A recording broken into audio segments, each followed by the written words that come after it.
बिहार में विधानसभा चुनाव के बाद पश्चिम बंगाल समेत देश के 5 राज्यों में चुनावी बिसात फिर पिछने जा रही है। साल 2021 में 5 राज्यों में विधानसभा चुनाव होने हैं। इनमें पश्चिम बंगाल, असम, केरल, तमिलनाडु और पुडुचेरी शामिल हैं।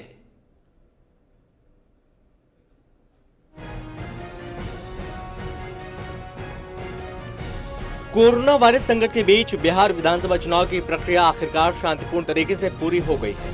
नीतीश कुमार के नेतृत्व वाले एनडीए सरकार का गठन राज्य में हो गया।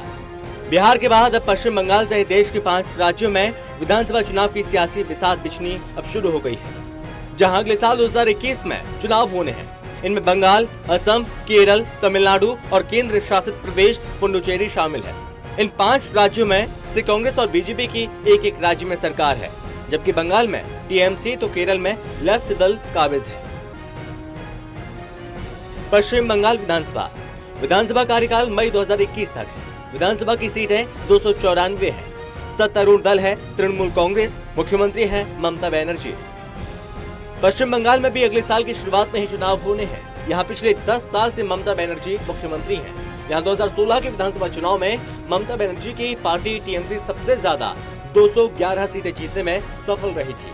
वहीं कांग्रेस ने 44 और वामपंथी दलों ने 26 सीटें जीती थी, जबकि बीजेपी को महज 3 सीटों पर ही जीत मिल सकी थी। वहीं अन्य दलों ने 10 सीटों पर जीत हासिल की थी। असम विधानसभा का कार्यकाल मई 2021 तक है। विधानसभा की सीटें 126 हैं।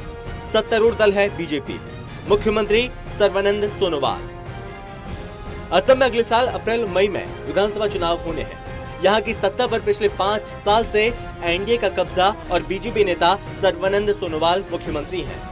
यहाँ 2016 के चुनाव में बीजेपी को 60 सीटें मिली थी, जबकि उसकी सहयोगी असम गण परिषद ने 14 और बोडोलैंड पीपल्स फ्रंट ने 12 सीटें जीती थी। वहीं कांग्रेस ने असम की 122 विधानसभा सीटों पर चुनाव लड़ा था और सिर्फ 26 सीटों पर कब्जा किया था, जबकि बदरुद्दीन अजमल की पार्टी AUIDF ने 74 सीटों पर चुनाव लड़कर 13 सीटें जीती थी। इसके अलावा एक सीट निर्दलीय के खाते में गई थी।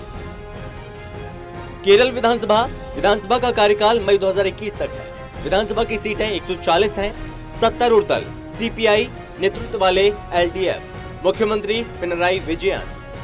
केरल में अगले साल अप्रैल मई में विधानसभा चुनाव होने हैं। पिछले चुनाव में CPI के नेतृत्व वाले लेफ्ट डेमोक्रेटिक फ्रंट का कब्जा है और यहाँ 2016 के चुनाव में LDF ने 91 विधानसभा सीटों पर जीत दर्ज की थी। वहीं कांग्रेस के नेतृत्व वाले यूनाइटेड डेमोक्रेटिक फ्रंट को 47 सीटें मिली थी। इसके अलावा 2 सीटें अन्य को मिली थी। तमिलनाडु विधानसभा का कार्यकाल मई 2021 तक। विधानसभा की सीटें 234। सत्तारूढ़ दल AIDMK, मुख्यमंत्री E पलानीस्वामी। तमिलनाडु में अगले साल शुरुआत में ही विधानसभा चुनाव होने हैं। यहाँ की सत्ता पर AIADMK यानी कि ऑल इंडिया अन्ना द्रविड़ मुनेत्र कड़गम का 10 साल से कब्जा है। 2016 के विधानसभा चुनाव में AIADMK ने 136 सीटें जीती थी, जबकि मुख्य विपक्षी दल DMK को 89 सीटें मिली थी। इसके अलावा बाकी 11 सीटें अन्य के खाते में गई थी। पुडुचेरी विधानसभा का कार्यकाल मई 2021 तक। विधानसभा की सीटें हैं 30। सत्तारूढ़ दल कांग्रेस, मुख्यमंत्री हैं V नारायणसामी। केंद्र शासित राज्य पुडुचेरी में अगले साल अप्रैल मई में विधानसभा चुनाव होने हैं। यहाँ की सत्ता पर कांग्रेस का कब्जा है। पुडुचेरी के 2016 चुनाव में कांग्रेस ने 21 सीटों पर चुनाव लड़ा था और 15 सीटें जीती थी। वहीं ऑल इंडिया NR कांग्रेस ने 30 सीटों पर चुनाव लड़कर सिर्फ 8 सीटें हासिल की थी। अन्य के खातों में 60 सीटें गई थीं। गौरतलब है कि बिहार विधानसभा का चुनाव जीतने के बाद बीजेपी 2021 में होने वाले विधानसभा चुनाव में पूरे दमखम के साथ मैदान में उतरेगी। वहीं कांग्रेस और अन्य दलों पर भी दबाव होगा। Special desk, total news.